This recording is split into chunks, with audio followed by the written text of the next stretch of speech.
Hold on. Okay. On.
Okay, I have shared.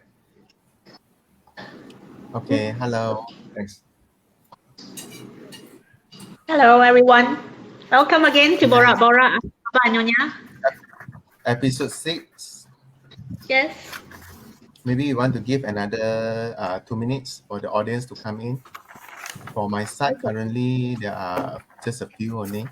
I'm not sure about your side.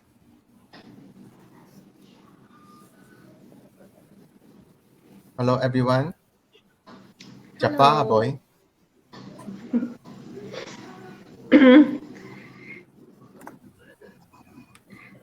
Today we have another excited topic. We are going to talk about the old houses, all the pre-war houses in the Straits. The Straits means like Penang, Melaka, and Singapore. So you can see different kind of architecture, and then we're also very happy, and we are very lucky to invite this Alan, the architect Alan, and his team, Punsan, also come and share with us the topic about these heritage buildings.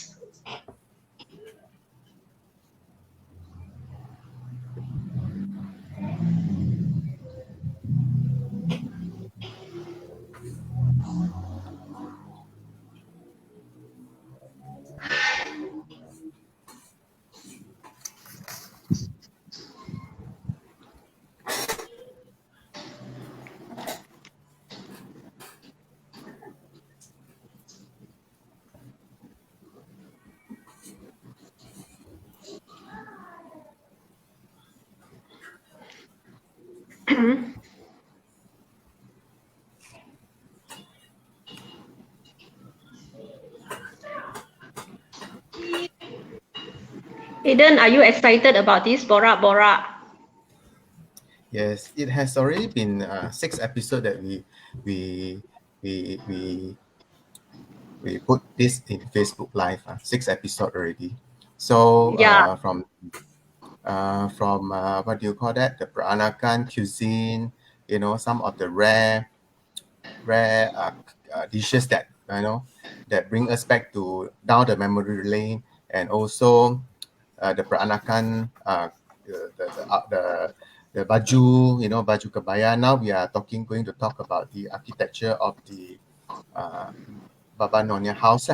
Okay, so now we are very happy to invite architect Alan Teh and also Puisan, to help us to understand a little bit more okay, on the architecture of the Baba Nyonya houses, okay, and also the building, the structure itself, you know.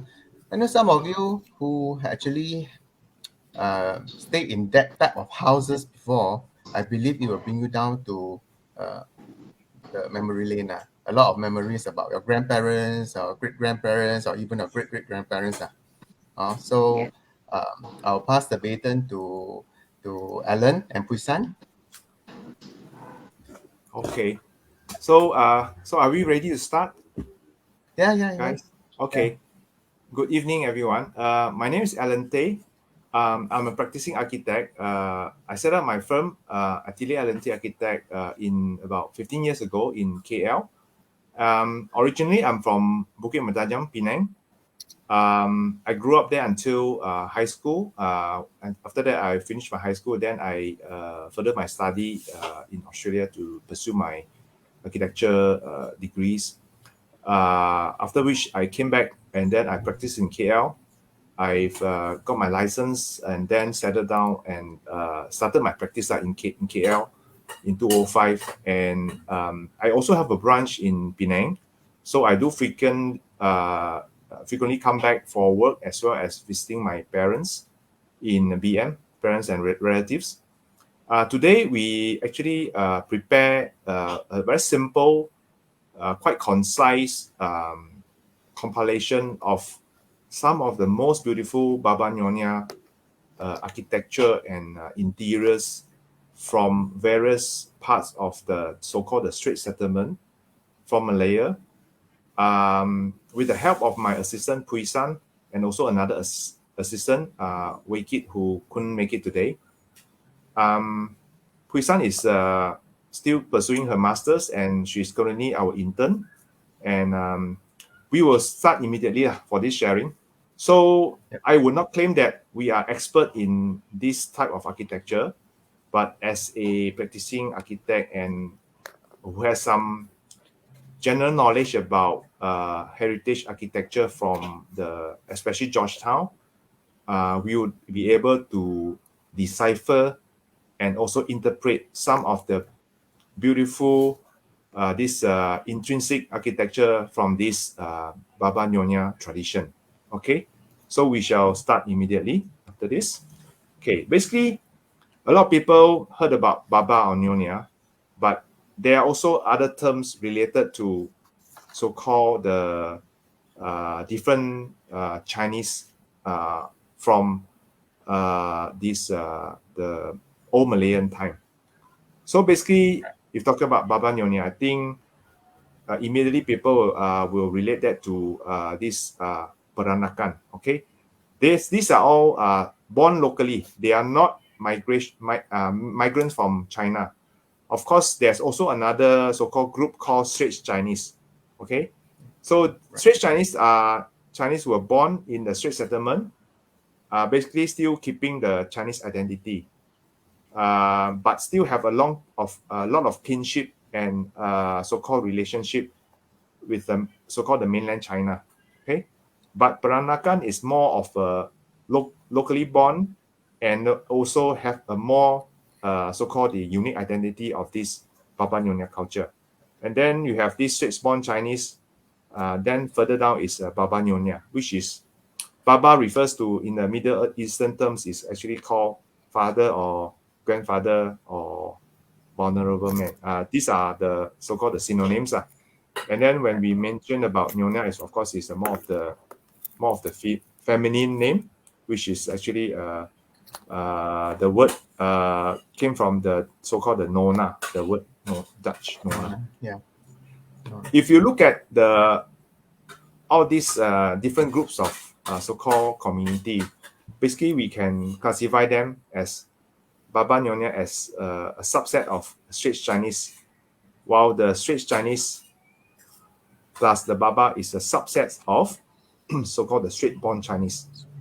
Okay, so those who are not very clear, I think you can still remember by this diagram easily.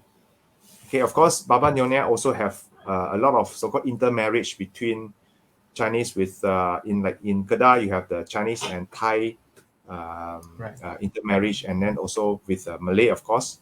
And then in Melaka, you have actually, interestingly, also with the local Indians. Okay, and this is the so-called the Peranakan diaspora. They, where they came from. Normally, is from China's Quanzhou, which is part of Fujian province, and Guangdong. Guangdong, of course, is the capital of Guangdong province.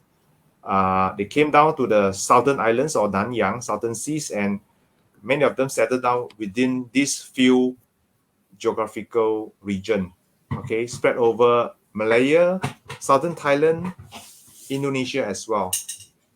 And of course, Singapore was part of Malaya. So these are some old pictures we found, Peranakan Chinese from various regions. And you can see that are wearing the traditional costume, and also they embrace the Western culture. Like on the right hand side, you can see they are wearing this very nicely tailored suit as well. Okay. In Malaysia, in Peninsula, there are also different Peranakan from various descendants. From the far north, you can see this is so-called, we call it Sam Peranakan, which is a mixture of with the Thai intermarriage. And then in Penang, we have the Arabs, and then Jawi Peranakan. And of course, we have the Straits Chinese. And then in Melaka, you have Baba Nyonya, you have Peranakan Hindu, which is also the nickname Chetty. And the Portuguese Eurasian, we call it the Kristan. And on the East Coast, the far north, Kelantan, you have the Peranakan Chinese of Kelantan, which is also a cross of mixed marriage between Chinese Siamese and the local Malays. Very interesting. And I'm sure we haven't done a lot of research on this. So for us also, it's actually first time learning about this for us. So it's actually very interesting to know. And this is basically a summary of the various Peranakan community with regards to its location and also the social amalgamation. That means all this basically intermarriage between different cultures and races as well.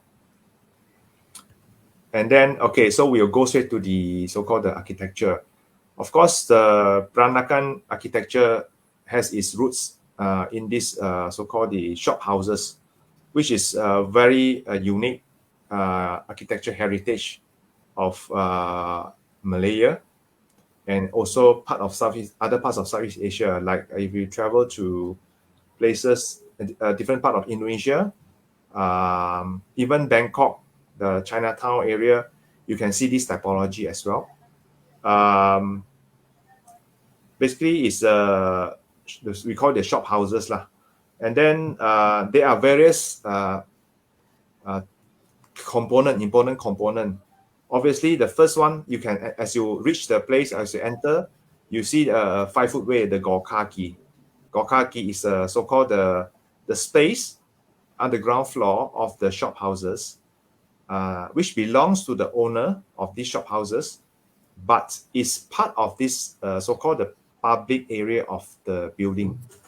So the Gorkaki, although the ownership belongs to the owner of the house, but it's actually part of the public area, which public are allowed to trespass. Okay, you can walk past this Gorkaki, the 5-foot way, anytime, but you cannot enter the premise unless you know the owner, or unless it is a commercial premise that they do business, and then you're allowed to enter. So the first place you enter is the so-called the main hall lah. Okay, the main hall, and then after which you probably go into the so-called the semi-private zone, which is the second hall. Normally they have a courtyard there. Okay, and then of course, basically in these shop houses, towards the back, we call it the back of house, is where they have the kitchen, dining area, and the toilets as well. And the toilets normally sometimes is actually attached to the building. Sometimes the lot is quite long, so they build the toilet beyond the kitchen area. That means from the kitchen, you got to go outside, like a back court or rear court, and then the toilet is attached to the back of this wall at the back. Normally, they have a little window facing the back lane. Okay. Yeah. And then those days, right?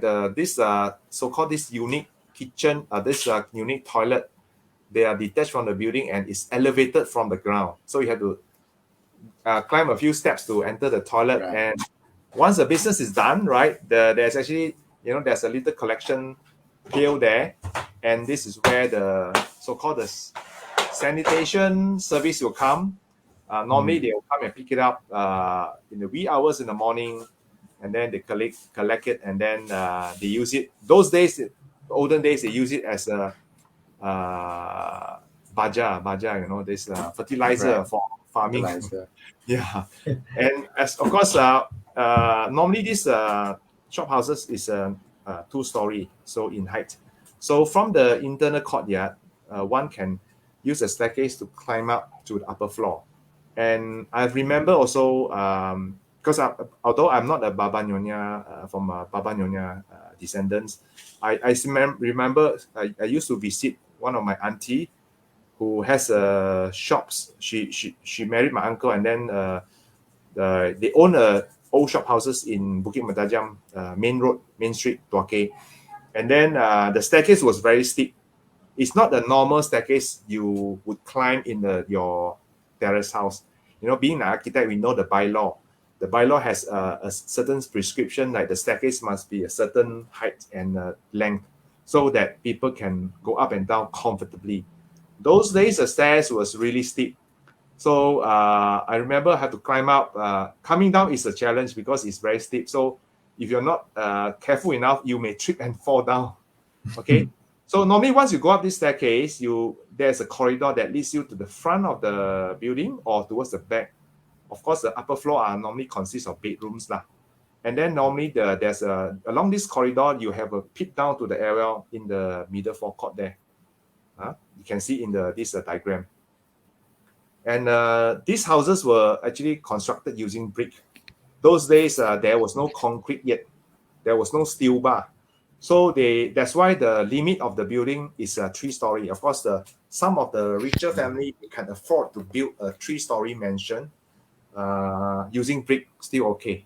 Yeah, so they stack up the brick to build the columns, the pillars, and then they use a timber to use as a floor structure.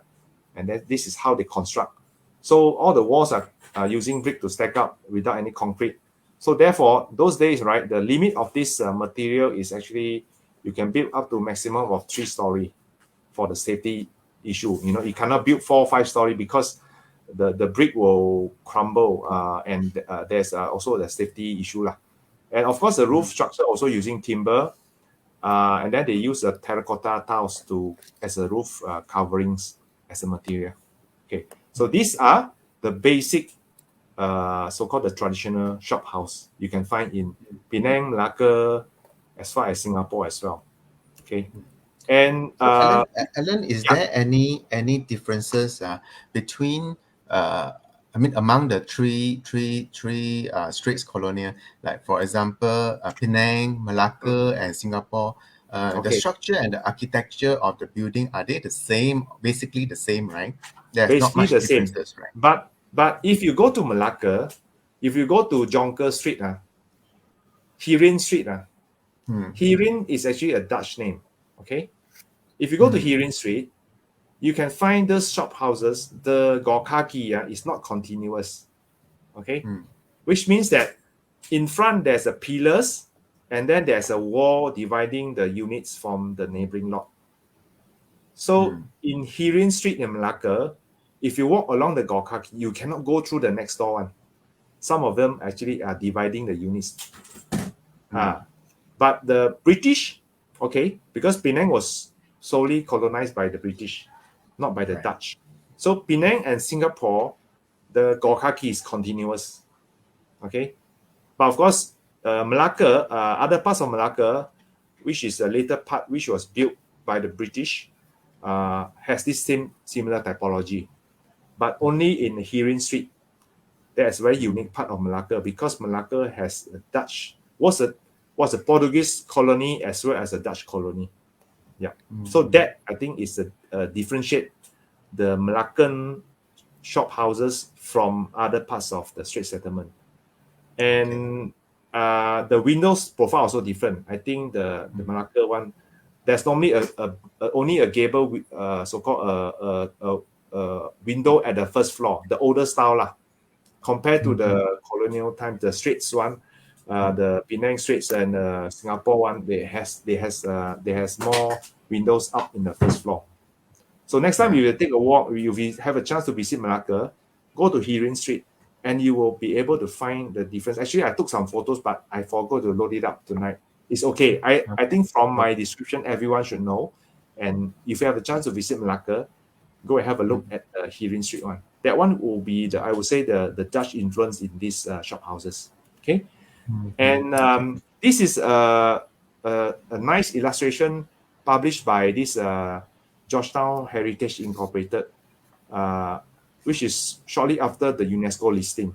It's a kind of serve as a kind of education brochure to educate the tourists as well as general public about different styles of our streets, our heritage shop houses. Okay, you can see on the left, the most ancient one is the late 1700s, when the colony was started as the first trading post by the East India. And then you can see the building was actually much smaller as well. The first floor is actually not the first floor. It's actually more like a mezzanine. Sometimes there's no staircase to go up. There's a hole in the ceiling, and then you have to use a ladder to climb up to access to this upper floor. They normally use a space to sleep only, to rest and sleep. Okay. Then the second generation, you can see in the 1840s, that's the first so-called the Southern Chinese eclectic style. So that one is a proper 2-story. So that one you already can have a staircase from the courtyard to go up. And then it evolved further as an early Straits eclectic style, which is more elaborate. I think as Penang also become more prosperous, you can see the building, the carvings are more elaborate. Of course, it reached its height in the 1910s, the late Straits eclectic style. During the early, I think the 20th century, is more elaborate and even more colorful. And the window shutters and the stucco plastering surrounding the window, it is even more stronger. And then after which the architecture style turned into a more modernist, beginning with the Art Deco and then the early modern style. Yeah. Right. Some of the corner of the Penang shop houses, the owners actually they have money, they demolish and rebuild into early modernist style. Especially like Carnarvon Street. You go to Carnarvon Street in Penang, right? Street, correct. Some of the corner kopitiam, they have this early modernist style already. Yeah. Right. So next time you take a walk in around Georgetown, you can always refer to this. And from this architecture style, roughly you can gauge how old are these buildings. Yeah. If you know the Star Building in King Street, I think opposite the Star Building, behind one, not facing the Chinese Town Hall one. There are this first generation, the 1790s one. Really, you can see it's a 2-story, but actually the building is very low. Yeah. Right. I think it's the one of the shop is called Chai Tiam Ma or something. You do take please take a walk if you have a chance. Those are really the oldest shop houses. Okay. Next, in Melaka, the styles even are more complicated because Melaka has a longer history. You can see from the first one, the Dutch style.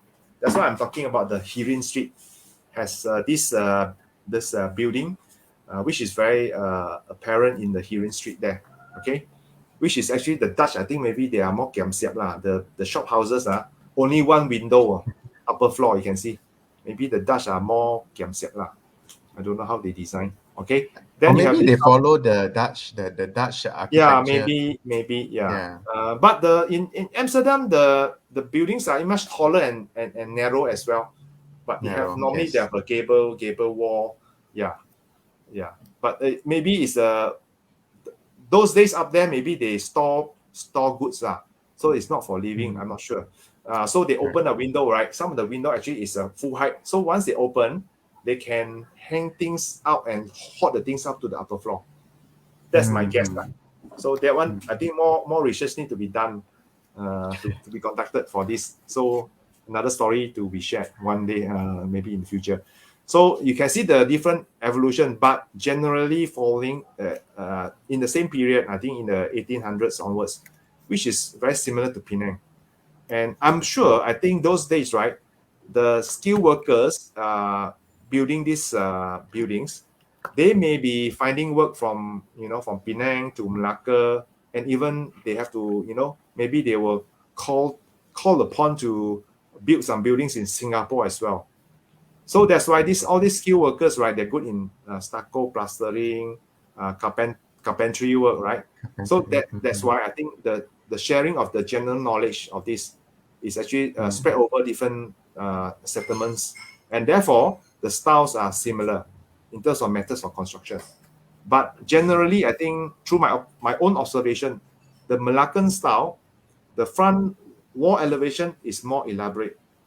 Okay, I think the Baba Nyonya community in Melaka is the one of the richest during those days. Yeah. So they can afford to actually decorate their house beautifully. Right. I suppose because the Baba Nyonya communities also they master English very well, and then they can communicate with the colonial administrators. So you can see that those days, I think many of them are holding high posts in the Straits administration as well. Okay, yeah. So I don't want to talk too much because we are just starting the slides. We haven't gone into the case study. So typically these houses, normally they also follow feng shui lah. Like in this case in Baba Nyonya Museum in Melaka, this one they have this north-south orientation, so they're actually facing the south direction with the reception hall in front. Then they have a secondary hall before they enter the so-called the first courtyard area.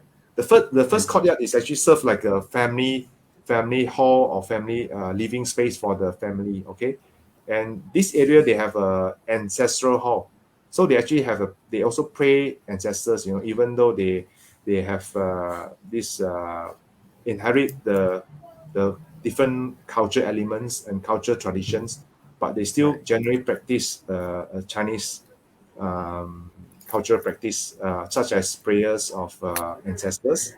And then that area is the living room. And even further down, there's another ancestral hall. Maybe they have another set of some of this so-called inheritance and paraphernalia of these prayers. Then at the back, of course, normally is the dining hall plus the kitchen at the back. This particular building is like occupying two lots, which is bigger. Okay. Of course, the upper floor, you have the courtyard. This one is a double courtyard building, and then a triple courtyard and including the back. So then the upper floors are all bedrooms. Okay. So we are trying to show different Baba Nyonya buildings from different locations, and of course, starting with Georgetown. Everyone knows this is actually the map of Georgetown, part of the northeastern tip of Penang Island. And you can see the lighter yellow is the core zone, the heritage zone, and then the orange is the buffer zone. The orange zone are all also heritage buildings, but built in the later era. Okay, so in the UNESCO listing, the Georgetown Heritage this administration Heritage Administration Office actually designated as two different zones, which consists of a total about 5,000 buildings. Okay, and the first one we're gonna showcase today is actually the Sun Yat-sen Museum. This museum is located in Armenian Street. Sun Yat-sen, of course, is the founders of the modern China, and then he spent considerate of his time in Nanyang, basically raising funds for the civil for this revolution, as well as during that time also that developed into civil war as well. So he was also he spent a considerable amount of time in so-called Malaya to raise fund. Okay, and then this museum is to commemorate his activities and some of the historical artifacts that were collected in Penang. Okay, so the style is so-called the Southern Chinese eclectic style.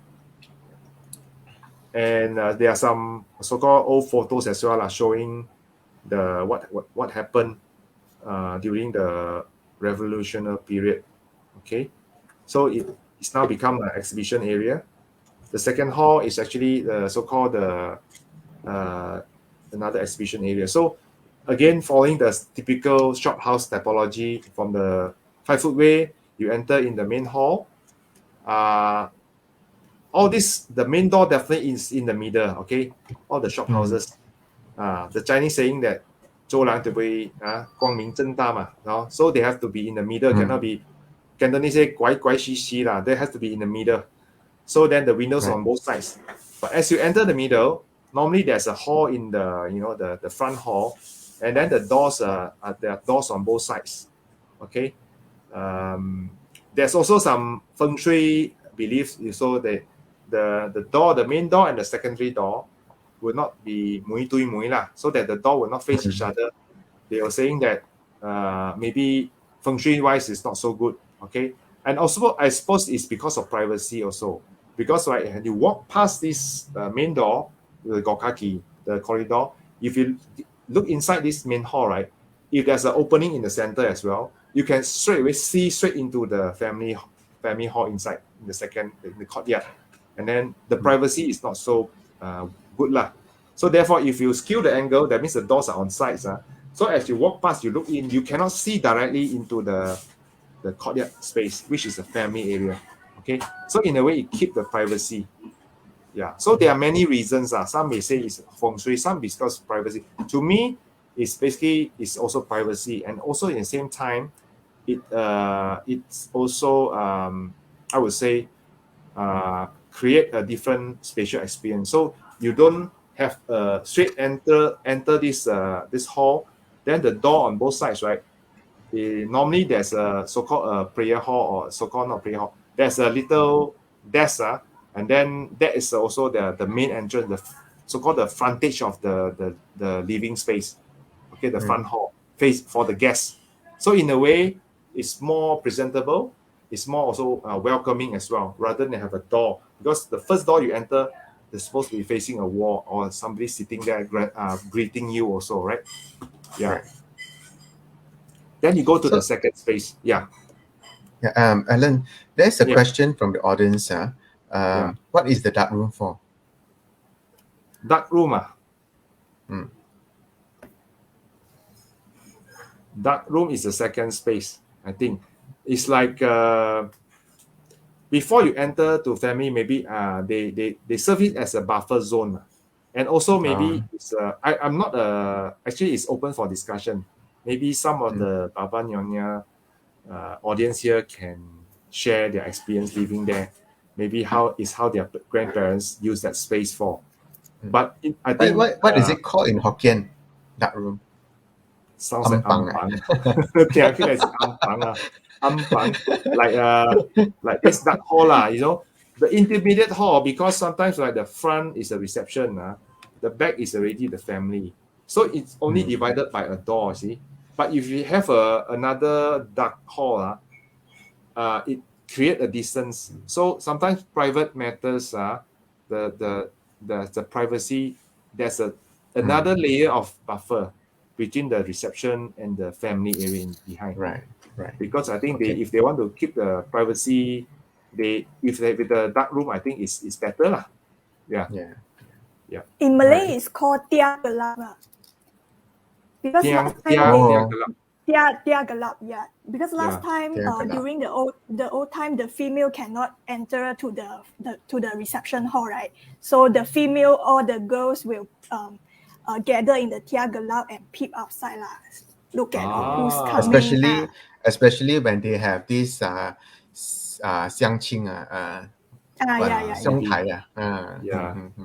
Okay. I hope we answer your question, Auntie Judy. Yeah.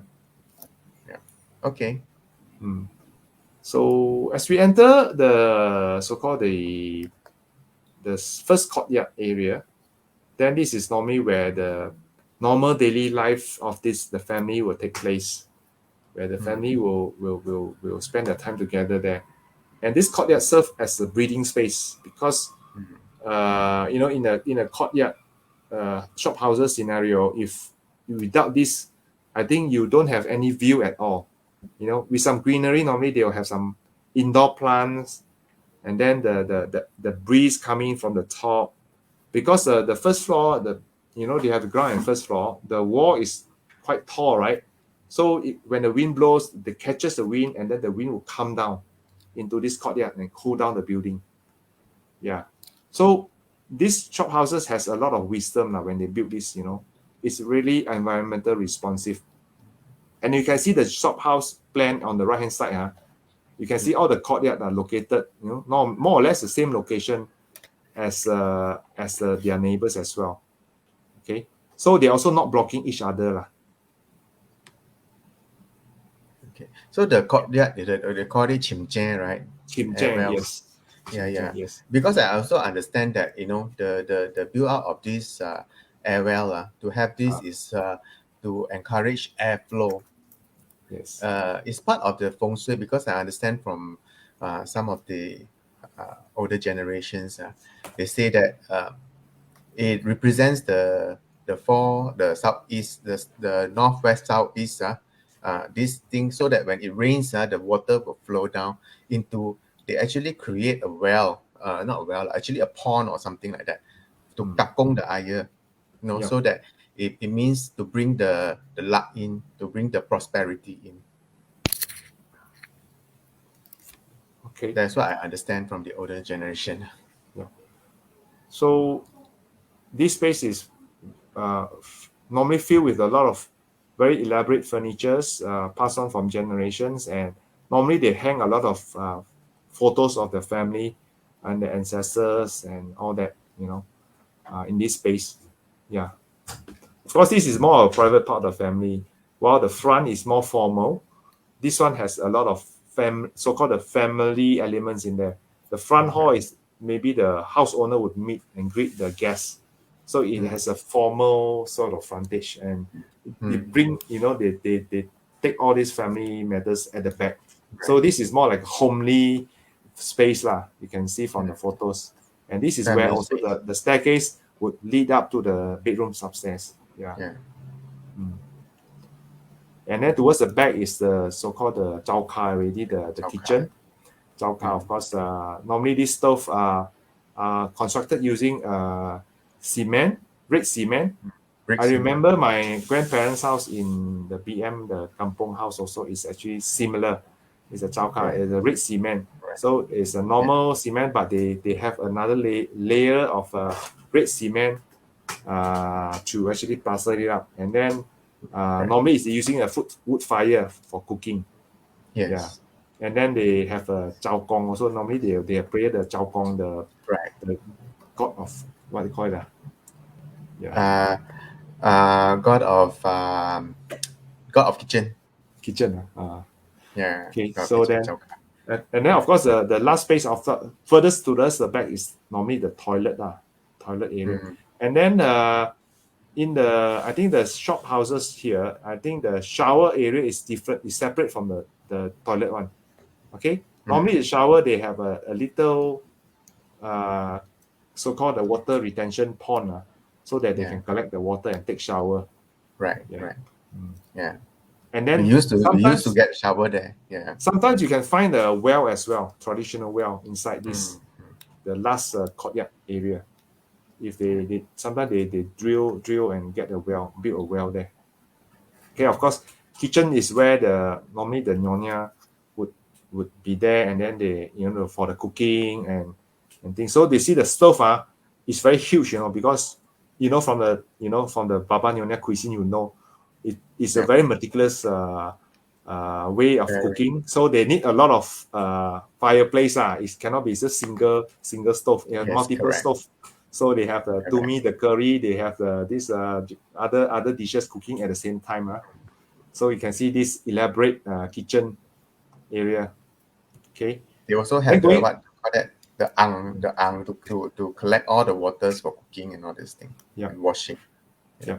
So going up, these are the typical bedrooms.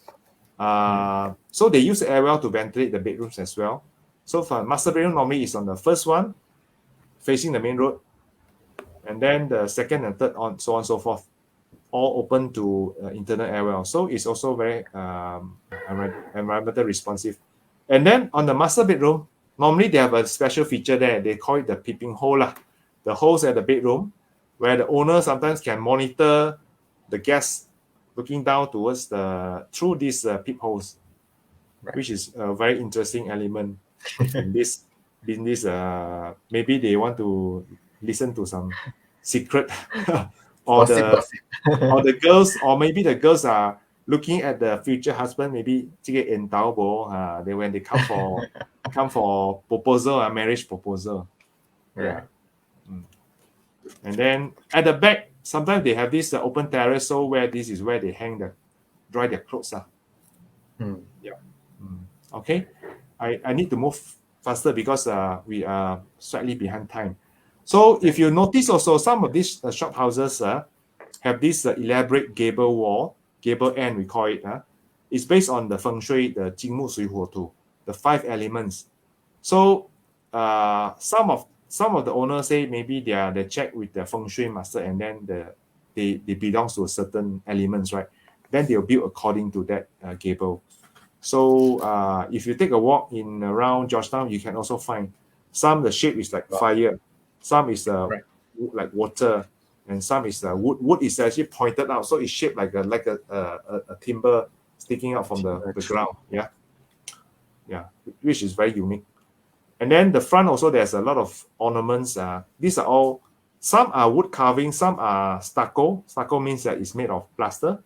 And then some are actually made of this 剪黏, which is actually combination of these ceramic tiles made of different color. So they, especially the Chinese temples, but this one, I think these are mainly carvings. Of course, it has a lot of symbolism inside lah. Like the bat is means is 福嘛, is a 福气 hockey咯. And then they have this peach. Peach also is show this wealth and abundance of things, and the numbers also brings normally they have 8 or 6 or all these lucky numbers. You won't find the number 4 there lah. Except I think maybe the 四季花开 lah, the 4 seasons but most of them is actually the numbers will be 6 or 8 or something more auspicious, or double up, double. Yeah, right. And even these carvings as well, you can see all brings all symbolism of auspicious and luck and wealth and you name it. Yeah, the prosperity as well. Yeah. Okay. So this is case 2. I will pass the baton to Prisca for sharing. Go ahead. All right. Prisca. Thanks, Alan. So you help me to click the slide, right? Yeah, sure. Okay, now we're heading to Melaka. So this photo we are currently looking at is the Baba Nyonya Museum located at the Jalan Tun Tan Cheng Lok. Jalan Tun Tan Cheng Lok, just now Alan got mentioned about is the Herin Street, right?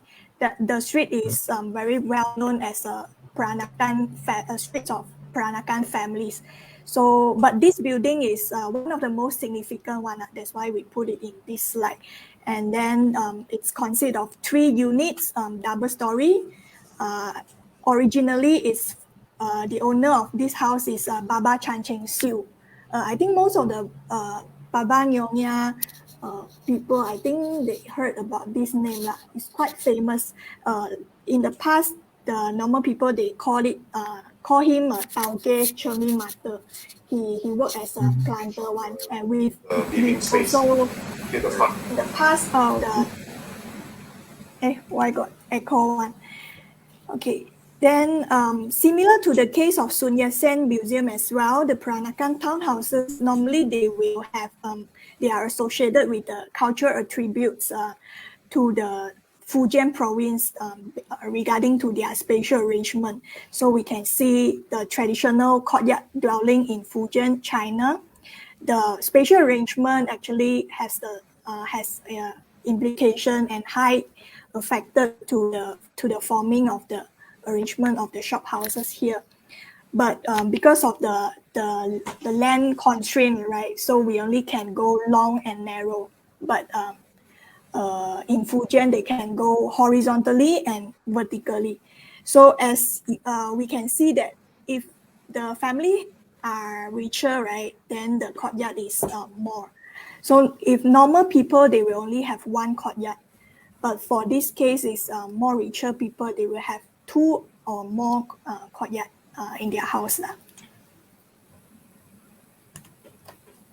Then moving on to the interior space, also similar to the spatial arrangement, the layout with the Georgetown, but they name it in Malay because in Melaka, the Baba and Nyonya is more prior to Malay language than Hokkien, but in Georgetown, they are more prior to Hokkien than Malay. So they name the first hall, the reception hall, as the Tia Besar. And then behind it, it's the Tia Gelap. So we can see the blind, the setting, and the screening. It's very similar to the Georgetown one. Then after the Tia Gelap, moving in is the first green courtyard, looking at the solid Chengau wood stairs. So also with the courtyard, with the chimche, and we can see the other than the Chinese and the other than the Chinese and Malay influence, right? We also can see the architecture of the Baba Nyonya is highly influenced by the European style of architecture. We can see there's ionic columns attached to the walls, but this is not for the structural purpose lah. It's just for decoration purpose. This kind of column is they didn't withstand or support any loads with the carving on tops. Then next, so moving on is the Tia Abu, also known as the Rumah Abu, means the ancestral hall. So now they are still practicing this kind of cultural event, worship to their ancestor, and they even have the celebration of the old grandmother in this kind of space. Then the back of house, the tapo and the long table dining, they call the tok panjang beside the tapo area. It's quite big because the family is huge. Then they need a very long table. It's not it's different with Chinese. Or Chinese, we have a round marble table, but for this family, they have a long table instead of the round shape. Next. Then moving on, another case in Singapore is the NUS Baba House. It originally belongs to the Peranakan Chinese family lah. Then after that, the NUS own it, and then they do a conservation project. Now it's a museum. It's three-story townhouses. Then the main hall, also the reception hall, moving on to the family hall and the ancestral hall. Right. Actually, they are pretty much similar compared to the rest. Yeah, the architecture principle and the colors, the furniture they use, also quite similar.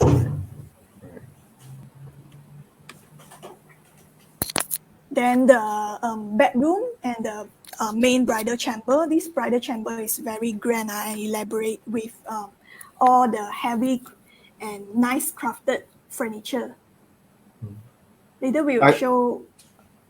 I still remember walking through Chulia Street those days in the 90s as a high school boy. I saw some furniture, antique shops, and some of the antique shops actually have this kind of bed for sale. I'm not sure whether it's still available nowadays. The Julia Street antique shops. Cannot so be common available. anymore. No longer available nowadays. Yeah. And furthermore, I think the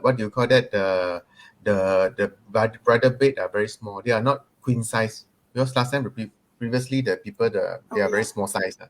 Yeah, they are very small only. Yeah. Or the wife and husband actually sleep separately. Like this kind of size cannot sleep with two people. No lah. They'll sleep together, but I think they are pretty small size in a way. I'm not saying all, okay, but most of them are pretty small size. So that's why they squeeze into that. In Mandarin they call it yin yang chuang. Yes. Yeah. Actually, the size of the bed is smaller than queen size and bigger than the single bed only. Single. Yes. It's something Bigger like a than super single. a super single, smaller than queen size. Have to sleep sideways to save the space. That's why I learned cannot last sleep time, like that's why last time they have a lot of kids. That's the reason. Yeah. So our size come to our generation also, we become bigger size. That's why it's not suitable. Not many people can fit that kind of bed anymore. Right. Okay, you can continue, Puisan. Okay. Next, I think for what as we see the Peranakan architecture, right, is not complete without the wood carving skill. So the wood carving skill is very prominent in Peranakan architecture. We can see from their main door, their furniture, their window as well, even the parapet roof on parapet wall on the roof there. It's all nicely done. So next. This is actually this photo is from the Melaka Baba Nyonya Museum. These are all Victorian style wood carving. Last time, when the families get richer, right, they are the Straits administration, and they can speak English well, so they can communicate with Western businessmen with this. So all is Victorian style, and perhaps also the Persian influence. You can see the motifs of floras and faunas, and even though the marble tabletop. I think they decorate it with some. This one is it some Mother shell? of Mother of pearl, right? Yeah. Yeah. Yeah. So I think it'll glow in the dark as well. So this is also very interesting because you can see from the comparison from this Baba Nyonya chairs versus the Qing dynasty. Yeah. So it's heavily influenced, I think, from I think more for the Ming dynasty, right? Because the Qing dynasty, the chairs is slightly smaller, but Baba Nyonya, the chairs is a much bigger size. Wider also. Wider also. Right. Right. This is the bedroom furniture, and with the image of the Qing interior space. For Ming, I remember Ming dynasty is more small, and the material is wood, and the entire size is lighter. But Qing is more elaborated, and its look heavier, like very bulky. Okay, I'm sharing some paintings. Okay, these paintings were actually commissioned by the daughter of the late Tun Tan Siew Sin. Okay, the paintings are basically a collection of the ancestral home of Tun Tan Siew Sin, and then the artist is Mr. Ching Kon Yit. Okay, I personally know this artist lah, so he shared these artworks with me, so that we can share with the wider audience tonight. Basically, I think he painted about 100 over paintings and very nice drawings from this ancestral home from every corner, right from the entrance to all the way to all the rooms and spaces. So these are part of the paintings. Mr. Chin is very famous in heritage building drawings. He was also the artist for this. If I'm not, you have seen it in actually it's widely published. It's a book called this Architecture of Malaysia, and then it's also have different cities, Melaka, KL, and Penang, and also compilation. You can still purchase this book in Kinokuniya bookshops. Okay, it's published by a French publisher. The company commissioned him to paint all the landmarks of Malaysia.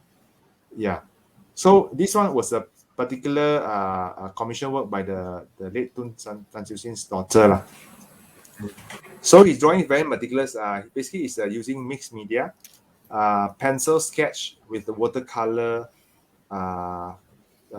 to bring out the color and the tone and the mood of the space. And some are very meticulous. You can see that it's almost photorealistic, but he's trying to depict, like this one is I think it's an ancestral hall. So from here also you can understand and read, the spaces and also the cultural belief and the traditions of Baba Nyonya family. I think they also have a prayer of this Guan Yin. They have this, and you can see on the right hand side is actually the god of war, Guan Te, also inside here. Guan Gong, yes. And then this is the depiction of the internal courtyard area, the airwell, showing the window on the first floor. And then on the ground, there's some greenery, and they see the bamboo blinds are also an important element. So in certain time of the day, I think when the sun, I think maybe is too strong, they will actually lower down the blinds, maybe during the noon time. And then this elaborate staircase on the right is also very unique. You can see the staircase spiral from the ground all the way up to the first floor without any supporting column. Okay, so basically they I think using a very unique construction techniques whereby the staircase itself is self-supporting, that lands on the ground but is continuous all the way up. So they have a different wooden construction that can curve up, so it's a different part of the wood that I think the carpenter was very skillful. And then the handrail is very sturdy. The handrail acts as a bracing, so that as you walk up the stairs, you will not be shaky. So the handrail plus the risers are all nicely built and is self-supporting. Okay, this is I think the entrance to the one of the hall, and then the right hand side I think is probably is the study desk of the late Tun, and then on the left you can see the so-called the safety box. Some of you may still find in some of the maybe heritage building or boutique hotels, they use it as a display as a decorative item. No more gold inside. I was told that this safety box, the company still, if they are still available in the UK, in London, and if they have any problem opening it, right, they can still send you the replacement keys. Or I was told it's like this. Once they sold you this safety box, right, it's a warranty for a whole lifetime if they still exist. Yeah. Very interesting. And so that's the end of our sharing. With some of our company, some context. If you're interested, or you have if you're interested to know more, or want to talk to us regarding these architecture heritage issues, you can contact us via the emails and so on and so forth. You can also reach us via Facebook page and website. And all our information presented today are actually referenced from this list of sources, so that we respect the authenticity of and originality of the original authors, and these are the credits for all the reference of the images we shared today. So right about time 10 o'clock, maybe we can have the Q&A. Thank you, Alan and Prisca. There's a question from Priscilla. Alan, do you have a book available for sales in the market of what you shared? Which book? any book that self-authored by you that is for sales in the market? What you have shared here. I'm sorry, I don't have any. I've not written any books regarding the Baba Nyonya architecture, but these are the references. Some are published and some actually you can see here from the list lah. Yeah, you may want to copy down here, and most of them are actually available online. But of course, it's nice to read a book, right? So I'm sure you can find some of the so-called the Chinese shop houses books. Yeah. So now some are not restricted to Baba Nyonya architecture, but still they are from the Straits Chinese Straits architecture tradition. Yeah, I think there are a lot of books published regarding that already. So try to search it out in some of the so-called more reputable bookshops like Kinokuniya and MPH. You should be able to find some. I think just now Prisca did share some of the thing in Malacca. They called it tia galap, tia actually is actually a Hokkien word. Yeah, it's a tia. Ting, yeah. Tia. Yeah. So there are not listen. Yeah, there are still somehow. Yeah. It is still somehow called what? Sorry, Prisca? It is also the tia is a living space. It's a living space. Like tua tia, the tia besar lo, tua tia. Then the tia gelap there is tia. Tia is in between the second living space and the main living space. There's a tia. Normally tia near to the staircase of the first floor. I mean it's like a connection now. Then there's the place also where people where the nyonya can pick out also, because last time in old ancient time the nyonya are not allowed to walk out from the main door, not allowed at all.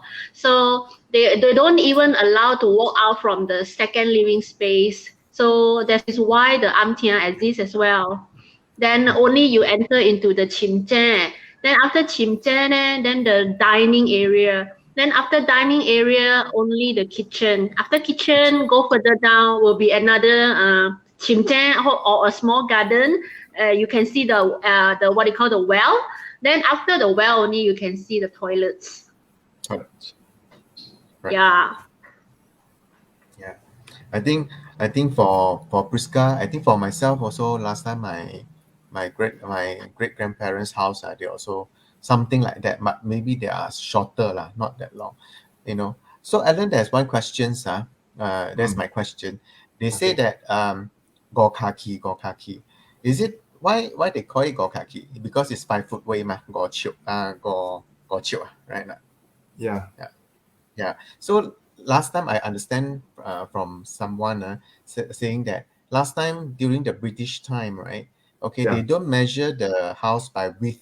They measure by they measure by width. They don't measure by length. So that is why they make the house narrower. So that is why you have Gorkaki. Am I right to say that? To make the space bigger. No, last time the so-called the shop houses was they have to pay tax. Okay, so how they tax is the amount of frontage of your shop houses. Right. If your shop houses is wider, like say 20 feet, right? Of course, the rich people, they can afford, like this one is a 3-shop frontage. So they can afford to pay higher taxes. But if they can't, normal houses, they try to make as narrow as possible. So they tax you based on the frontage. So if your house is only 18 feet, they tax you lower compared to a 22-feet shop houses. Right. So therefore, like Melaka, the Jonker Street, the shop houses are very long and narrow. Some have 3 airwells, some have even 4 airwells. So some are as long as 20 feet, okay? But the frontage is very small, very narrow. So they will pay less tax. So they value the shops by the amount of frontage they have. Yes. Even if we go to Hanoi, also the Hanoi old quarters, you can find also some of the shop houses was only 16 feet, 15 feet. Also very narrow, long and narrow. Right. Yeah. Right. But the Gorkaki was actually something that is established during the colonial rule. Okay. So that I think it's also due to our weather, because probably they realize that, you know, the rains in the Malaya is somehow is much heavier and also much more, I think, also more frequent compared to southern China. So I think they developed this so-called the Gokaki also is to give the convenience for the owners and also passers-by, so that during the raining time, they can travel from one corner of the street to another side without exposed to the rain. Yeah. Right. And And also they have become a building code that everyone must follow. So if you are building in the town areas, everyone must have this Gokaki. And it's like a common understanding that everyone can trespass your Gokaki. Yeah. Mhm. And then in front of the door there is what do you call that? They build up I mean, in between the walkway and also the living room, and also living room to the dark room. There's always a step coming up from the door. What do you call that? Mui, you know, you Tall cannot be. I mean huh? There's no tall thing. How cutting? Correct. Yeah. Yeah, and you cannot step on it. You have to ride over. Similar to temples, I suppose, Chinese temples. Yeah. Yes. But Chinese temples It's was due to, they claim that the evil spirit cannot pass through. Yes. That was the belief lah. Yeah. Mhm. Evil spirit cannot pass through. So the main door, there's also this toka, so-called, Prisca, you say what? Toka thing. I don't know how to call it. Okay. So the main door especially, they definitely have that, so that it prevents so-called the evil spirit from entering the house, I suppose. Yeah. But it is actually, is it to prevent the flooding to flood into the house? Not so much flooding. I suppose that when you close the door, right, you have this the dust will not enter so easily, right? You notice or not? It also has its logic, because the dust will go in underneath the door, the wooden door, and normally there's a gap. But if you have this, it will block the dust from entering the house. And it make your door, the main entrance closing, much more safe. It's also a safety. Like when you close the door, right, you have extra things from your floor, right? The edge, stopping people from opening up. Yeah, protect the edge. Yep. And I remember my grandfather's house also, the door when it's closed, they have this special lock one, you don't need the key one. The lock somehow is like a timber lock that once the door is closed, they have this special mechanism that you have to pull two different components and then it can open up. Then it can only open, correct. Yes. Yeah. Yes. So there are a lot of so-called hidden knowledge within this architecture. Yeah, from the doors to the windows to the furniture to the screen. Yeah, a lot of cultural belief, a lot of so-called it's a great piece of so-called human knowledge about culture and materials and construction, and also engineering tribute, for this beautiful structure we have. There's another question from the audience, Alan. Why are the walls of the rooms not built right up to the ceiling? Which particular, the doors of the rooms are? Yeah.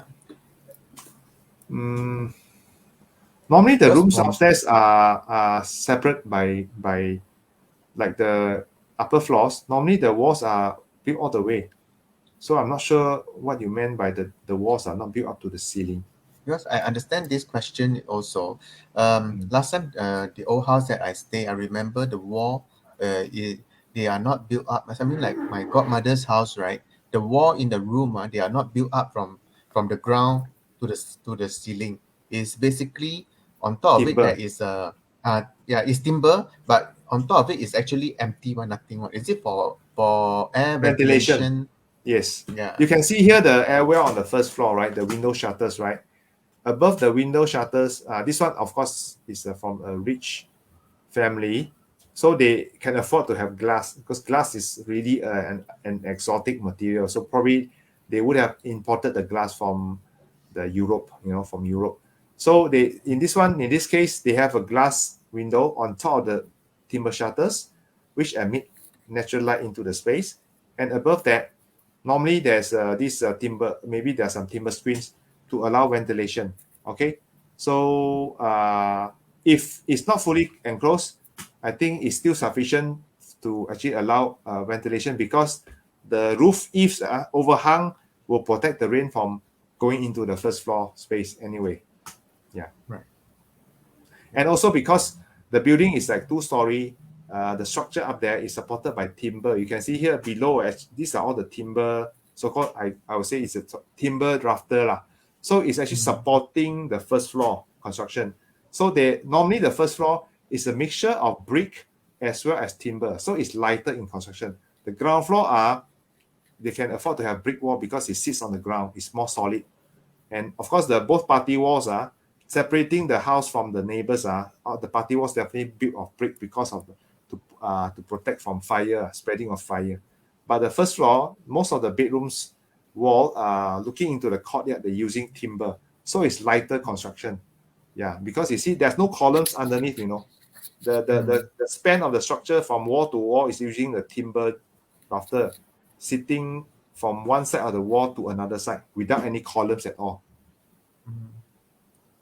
Yeah.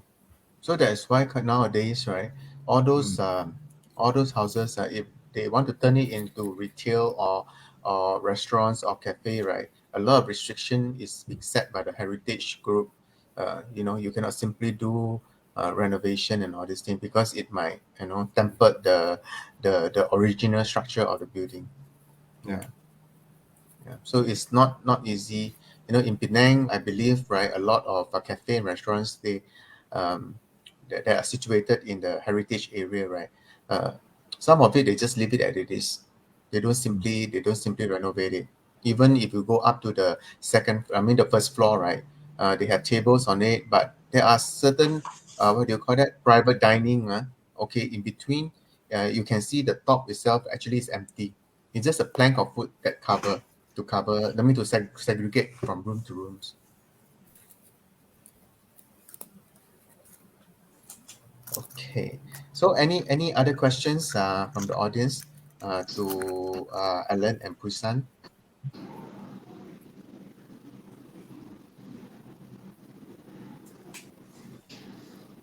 Yeah, I think that's a very good sharing, Alan and Pusan. It's a very good sharing.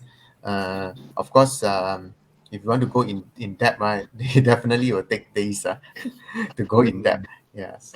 Yeah. So I think it's a very good overview, and I think this session is also Alan and Pusan also elaborate quite well.